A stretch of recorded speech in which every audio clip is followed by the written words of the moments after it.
से स्वागत है हमारे यूट्यूब चैनल साइंस स्किल में। तो आज हम लोग पोषण का तीसरा लेक्चर देखने वाले हैं। तो आज हम लोग इस चैप्टर को ख़त्म करेंगे। तो चलिए बिना देरी किए शुरू करते हैं आज का यह लेक्चर। आज हम लोग अमाशय के बारे में जानेंगे कि अमाशय के अंदर भोजन का पाचन किस प्रकार से होता है, अमाशय के अंदर कौन कौन से अंग होते हैं, अमाशय की संरचना किस प्रकार से होती है, अमाशय के अंदर भोजन कितने देर तक कलेक्ट होके रखता है, ये सारी चीज़ को जानेंगे। तो अमाशय क्या है? तो अमाशय जे के आकार का एक बैग की तरह संरचना होती है। ये क्या होती है कि एक बैग, एक थैले के समान संरचना होती है। इसका आकार लगभग जे के समान होता है, जे के समान होता है। और आगे देखते हैं कि जो भोजन को संग्रहित और पचाने का कार्य करता है, जो भोजन को अपने अंदर रखता है, संग्रहित करके रखता है और पचाने का भी कार्य करता है। जो अमाशय में लगभग 4 घंटे तक भोजन रहता है। 4 आवर्स तक भोजन का पाचन होता है हमारे अमाशय के अंदर। अमाशय का 3 भाग होता है, कार्डियक, फंडिक, पाइलोडिक, ये 3 भाग हैं अमाशय का। उसके बाद देखते हैं जठर ग्रंथियाँ, गैस्ट्रिक जूस। गैस्ट्रिक जूस किसे कहते हैं? अमाशय की भीतरी दीवार पर स्तंभाकार एपिथेलियम कोशिकाओं का स्तर बना होता है। ये गैस्ट्रिक जठर ग्रंथि जो होता है, ये अमाशय की भीतरी दीवार मतलब अंदर का जो लेयर होता है उसमें एपिथेलियम कोशिकाएं पाई जाती है। इन्हीं कोशिकाओं का यह स्तर जठर ग्रंथियों का निर्माण करता है। और अमाशय के जो भीतरी दीवार होते हैं, एपिथेलियम कोशिकाएं होती हैं, यही क्या करता है, ये जठर ग्रंथि का निर्माण करता है, जो आगे चलकर जठर रस का स्राव कराता है। आगे देखते हैं कि जठर ग्रंथियों में कोशिकाएं 3 प्रकार की होती है। जठर ग्रंथि में कितने तरह की कोशिकाएं होती है? 3 तरह की। एक श्लेष्मा कोशिका होती है, एक भित्तीय कोशिका होती है, एक जाइमोजिन कोशिका होती है। म्यूकस सेल, पैराइटल सेल और जाइमोजिन सेल, ये 3 प्रकार के सेल होते हैं हमारे जठर ग्रंथियों के अंदर। उसके बाद देखते हैं हम लोग इन तीनों प्रकार की कोशिकाओं के स्राव का सम्मिलित रूप ही जठर रस कहलाता है। आगे देखते हैं हम लोग कि ये तीनों प्रकार की कोशिकाएं जो होती हैं उनका स्राव ही क्या कहलाता है? जठर रस कहलाता है। ये जो 3 प्रकार की कोशिकाएं, श्लेष्मा कोशिका, भित्तीय कोशिका और जाइमोजिन कोशिका, तीनों का स्राव क्या कहलाता है? जठर रस कहलाता है, गैस्ट्रिक जूस कहलाता है। अब जठर रस के अंदर क्या क्या मौजूद होता है इस चीज़ को जानते हैं। हाइड्रोक्लोरिक एसिड, श्लेष्मा, पेप्सिनोजेन मतलब HCl मौजूद होता है, म्यूकस मौजूद होता है और हमारा पेप्सिनोजेन मौजूद होता है। अब ये तीनों क्या करता है? ये अलग अलग चीज़ पर कार्य करता है। आगे देखते हैं HCl का कार्य। HCl क्या करता है कि हाइड्रोक्लोरिक अम्ल का स्राव अम्लजन कोशिकाओं से होता है। हाइड्रोक्लोरिक अम्ल निष्क्रिय पेप्सिनोजेन को किसमें बदल देता है? पेप्सिन में बदल देता है। उसके बाद ये पेप्सिन किस पर कार्य करता है? प्रोटीन पर कार्य करता है, उसे पेप्टोन में बदल देता है। आगे देखते हैं हम लोग कि HCl जो होता है, HCl ये जीवाणुनाशक की तरह भी कार्य करता है। ये HCl क्या करता है? ये जीवाणुनाशक का तरह कार्य करता है। HCl हाइड्रोक्लोरिक एसिड मतलब भोजन के अंदर अगर सपोज दैट कोई बैक्टीरिया आ गया है तो बैक्टीरिया को मारने का भी काम करेगा। श्लेष्मा का स्राव श्लेष्मा कोशिकाओं से होता है, म्यूकस सेल से होता है। अमाशय की दीवार तथा जठर ग्रंथियों को HCl अम्ल तथा एंजाइम पेप्सिन से सुरक्षित रखता है। मान लेते हैं सपोज दैट कि ये हमारा अमाशय है, ये अमाशय है। तो ये अमाशय की जो भीतरी दीवार है, हमारा अंदर का लेयर है, ये अंदर का लेयर को क्या करेगा? सुरक्षित रखने का कार्य काम करेगा। कौन? म्यूकस करेगा। म्यूकस क्या करता है? अमाशय की भीतरी दीवार को HCl के प्रभाव से सुरक्षित रखता है। आगे देखते हैं अमाशय में प्रोटीन के अतिरिक्त भोजन के वसा का भी पाचन प्रारंभ हो जाता है। भोजन के वसा का भी पाचन कहाँ प्रारंभ हो जाता है? अमाशय में प्रारंभ हो जाता है, जहाँ वसा का आंशिक रूप से पाचन गैस्ट्रिक लाइपेज के द्वारा होता है। वहाँ पर गैस्ट्रिक लाइपेज नामक एंजाइम पाया जाता है और यही गैस्ट्रिक लाइपेज क्या करता है? वसा का आंशिक रूप से पाचन करता है। गैस्ट्रिक लाइपेज वसा को वसा अम्ल तथा ग्लिसरॉल में बदल देता है। ये गैस्ट्रिक लाइपेज क्या करता है? वसा को वसा अम्ल तथा ग्लिसरॉल में बदल देता है। में अब भोजन का स्वरूप कैसा हो गया? गाढ़े लेई की तरह हो गया और यही गाढ़े लेई की तरह की संरचना क्या कहला रही है? काइम कहला रही है। अब काइम हमारा कहाँ पहुँच जाएगा? अमाशय से छोटी आंत स्मॉल इंटेस्टाइन में पहुँच जाएगा और वहाँ पर उसका पूर्ण रूप से पाचन होगा। अब आगे बढ़ते हैं हम लोग छोटी आंत के अंदर। अब छोटी आंत के अंदर स्मॉल इंटेस्टाइन के अंदर भोजन का पाचन किस रूप से होता है?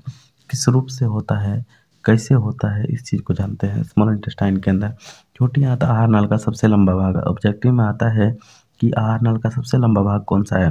तो हम बता देंगे स्मॉल इंटेस्टाइन, छोटी आंत हमारे आहार नाल का सबसे लंबा भाग है, जिसका आकार कैसा होता है? बेलनाकार होता है।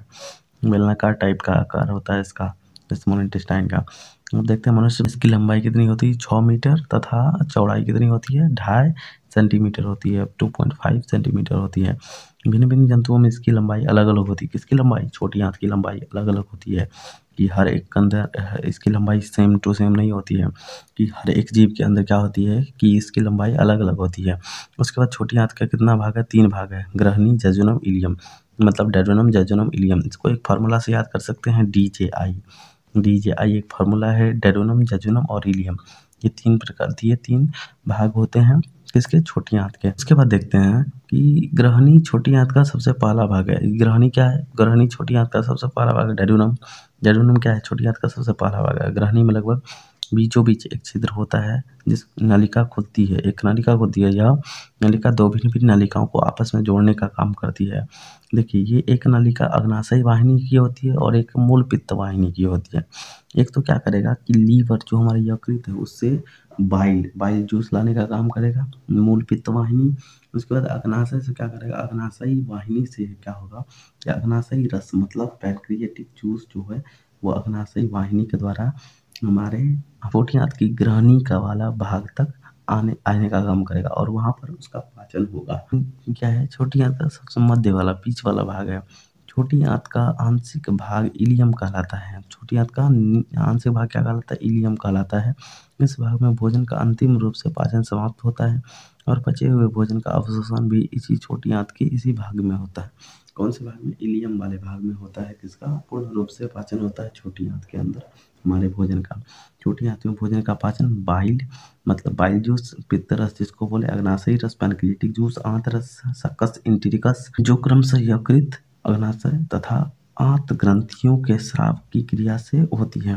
अब देखिए, ये पूर्ण रूप से पाचन कैसे होता है हमारी छोटी आंत के अंदर? वहां पर सबका अपना अपना रोल है। पित्त रस का अपना रोल है, अग्नाशयी रस का अपना रोल है, पैनक्रियाटिक आंत रस का अपना रोल है।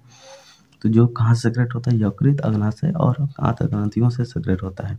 और यही सारी चीज सेक्रेट होकर मतलब बाहर होकर क्या करते हैं? भोजन का पचाने का कार्य करते हैं। आगे देखते हैं हम लोग यकृत के बारे में। आगे किसके बारे में? यकृत के बारे में, लीवर के बारे में। यह हम शरीर की सबसे बड़ी ग्रंथि है जिसका आकार लगभग कितना होता है? 1.5 kg होता है। 1.5 kg इसका भार होता है, जो उदर गुहा के दाहिनी भाग में अवस्थित होता है, मतलब हमारे आमाशय के ठीक बगल में अवस्थित होता है। ये यकृत कोशिकाओं से पित्त का स्राव होता है, मतलब बाइल जूस जिसका बात कर रहे थे वो कहाँ स्राव होता है? इसी यकृत लीवर से स्राव होता है। स्रावित पित्त का संचय पित्ताशय मतलब गोल ब्लैडर में होता है। कहाँ से संचय होता है पित्त रस का? गोल ब्लैडर, पित्ताशय के अंदर, जो एक क्या है? एक छोटी सी थैली जैसी संरचना है जो क्या करता है? अपने अंदर पित्त रस को कलेक्ट करके रखता है। पित्त गाढ़ा एवं हरे रंग का क्षारीय द्रव होता है। इसमें इसमें एंजाइम नहीं पाया जाता है। ये क्या है? क्षारीय द्रव है हरा रंग का। पित्त के निम्नलिखित 2 कार्य हैं। अब देखते हैं पित्त का कौन कौन सा कार्य है। पित्त अमाशय के ग्रहणी में आए अम्लीय काहिम को अम्लता को नष्ट कर देता है, उसे क्षारीय बना देता है। पहला काम।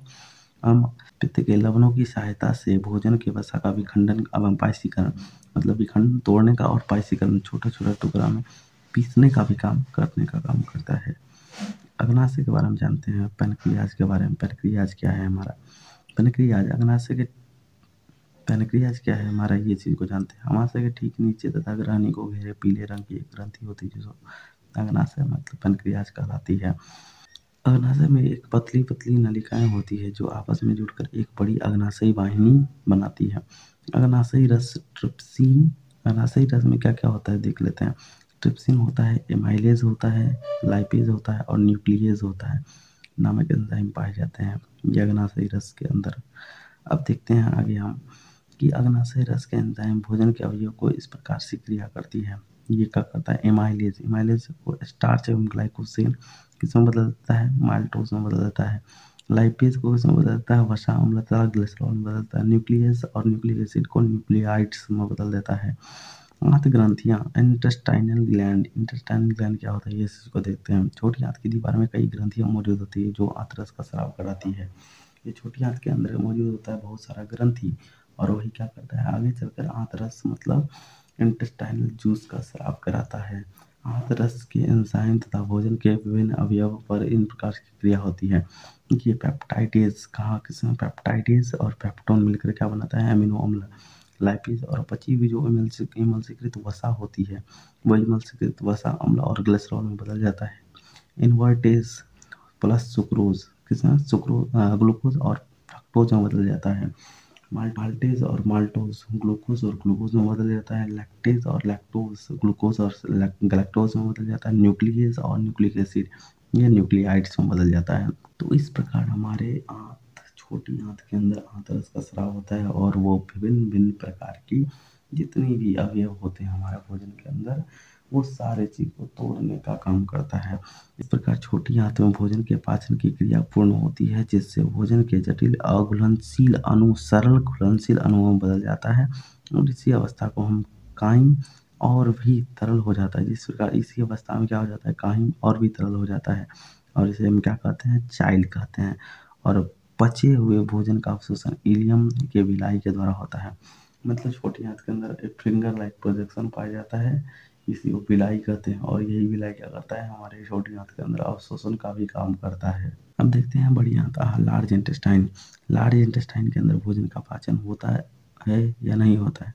क्या भोजन का पाचन हमारे बड़ी आंत के अंदर होगा? नहीं होगा, क्योंकि जो भी अपचा हुआ भोजन है वो बड़ी आंत के अंदर आता है और धीरे धीरे टाइम टू टाइम गुदा मतलब मलाशय से बाहर होते रहता है। अब देखते हैं हम लोग बड़ी आंत के बारे में, लार्ज इंटेस्टाइन के बारे में। लार्ज इंटेस्टाइन क्या होता है कि लार्ज इंटेस्टाइन बड़ी आंत में बड़ी आंत का ये दो भाग होता है, कॉलन और मलाशय, ये दो भाग होता है बड़ी आंत का। कॉलन का भी अब 3 भागों में बटा हुआ है, ऊपरगामी कॉलन, अनुप्रस्थ कॉलन और अधोगामी कॉलन। ये 3 प्रकार की कॉलन होते हैं, 3 भागों में बटे हुए होते हैं। ये पिक्चर दिया गया है, इसके माध्यम से हम समझ सकते हैं कि कौन कौन सा कॉलन होता है। उसके बाद देखते हैं अधोगामी कॉलन रेक्टम में खुलता है, जो अंत में मल द्वार के द्वारा शरीर से बाहर खुलता है। ये अधोगामी कॉलन कहाँ खुलता है? रेक्टम, मतलब लास्ट वाले पार्ट तक खुलता है और ये क्या करता है, मल द्वार के द्वारा शरीर से बाहर खुलता है। अपचा भोजन इलियम के कॉलोन से होते हुए मलाशय में पहुंचता है और बड़ी आंत के इन्हीं भागों से अपचा भोजन के अतिरिक्त जल का भी अवशोषण होता है। और एक बात है, बड़ी आंतों के अंदर जल का भी अवशोषण होते रहता है। अंत में अपचा भोजन मल के रूप में अस्थायी तौर पर मलाशय में संचित रहता है, जहाँ समय समय पर क्या होता है, मल द्वार के रास्ते से शरीर से बाहर होता है। तो इस प्रकार बड़ी आंत के अंदर जो अपचा भोजन आता है वो हमारे मलाशय के द्वारा समय समय पर मल द्वार के रास्ते समय समय पर धीरे धीरे शरीर से बाहर होते रहता है। तो इस प्रकार हमारे शरीर के अंदर पाचन होती है। जैसे हम भोजन करते हैं तो हमारे शरीर के अंदर इस प्रकार से पाचन होता है। जब तक इतना प्रक्रिया संपन्न नहीं होगी तब तक हमारे शरीर के अंदर पाचन की प्रक्रिया संपन्न नहीं हो सकती है। तो हमारा यह लेक्चर आज यहीं पर समाप्त होता है। आशा करते हैं कि आप सभी को सब कुछ समझ में आया होगा। अगर आप लोगों को यह वीडियो अच्छी लगी है तो हमारे चैनल को ज़रूर सब्सक्राइब करें, लाइक करें, शेयर ज़रूर करें और सब्सक्राइब बिना सब्सक्राइब किए नहीं जाए, क्योंकि आप सब्सक्राइब करेंगे तभी हम इस प्रकार की वीडियो लाते रहेंगे। आई होप आप सबको यह वीडियो बहुत अच्छी लगी होगी। अगर अच्छी लगी है तो हमारे चैनल को ज़रूर सब्सक्राइब करें, कमेंट करके ज़रूर बताएं कि आपको यह वीडियो कैसी लगी है और आपको आगे कौन सा साइंस का कौन सा पोर्शन का रिवीजन चाहिए, नोट्स चाहिए, हम ज़रूर प्रोवाइड करेंगे। तब तक के लिए बस इतना ही। जय हिंद, जय भारत।